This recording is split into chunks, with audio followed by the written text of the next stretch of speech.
सुबह भी मैंने 2 पापे और आधा कप चाय का लिया। क्यों सोनी? उन्होंने सोनी से ताई चाही। जी आपो जी। सोनी ने भी हाँ में हाँ मिलाई थी। अम्मा जी, इस तरह तो आप कमजोर हो जाएंगी। अरहम ने बड़े दुख से कहा था।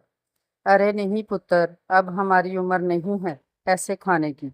क्यों सोनी? जी आपो जी। सोनी ने डाइनिंग टेबल चमकाते हुए जवाब दिया। फिर अरहम अपने स्टोर की जानिब निकल गया। अम्मा जी ने सोनी को आवाज़ लगाई। अरे सोनी, ज़रा जल्दी से जाकर फ्रिज से कस्टर्ड तो निकाल कर ला, बड़ी कमज़ोरी हो रही है। अच्छा आपो जी। काम वाली सोनी तो अम्मा जी को खूब जानती थी कि उसकी आपो जी को रेहाना आपी के घर से आया कस्टर्ड अच्छी तरह से याद है, और उसने पूरा प्याला उनके सामने लाकर रख लिया।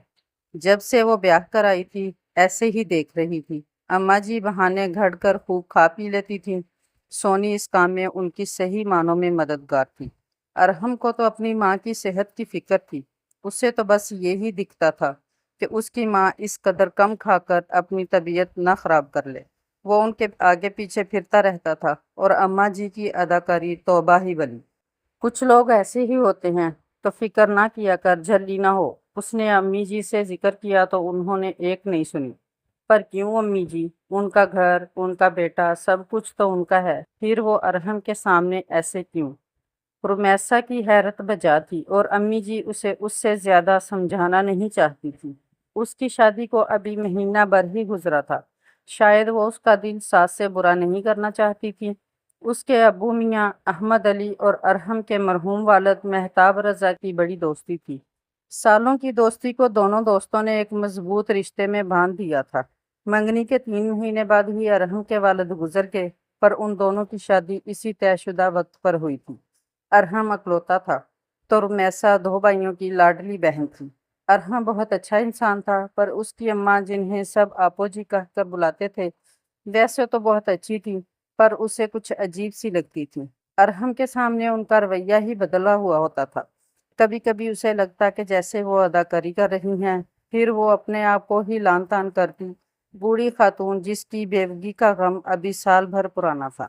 अम्मा जी, रुमैसा तो आपकी तरह खाना पकाती है। आपको कैसा लगा आलू कीमा?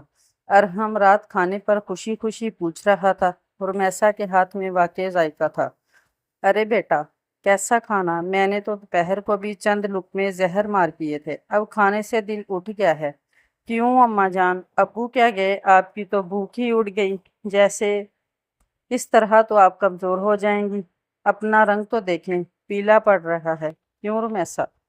अरहम ने रुमैसा से पूछा तो उसने आंखें खोलकर पिलाहट ढूंढने की कोशिश की, पर नाकामी रही। जी जी, उसके लबों से बेसाख्ता ही निकला था। और फिर रुमैसा भी सोनी की तरह बन गई। पर अम्मा जान की पिलाहट और कमजोरी न गई। उसने समझ लिया कि कुछ लोग ऐसे ही होते हैं, और वो खामोशी से आपो जी के मुताबिक अच्छी अच्छी बहू बन गई। अब वो उससे बहुत खुश थी।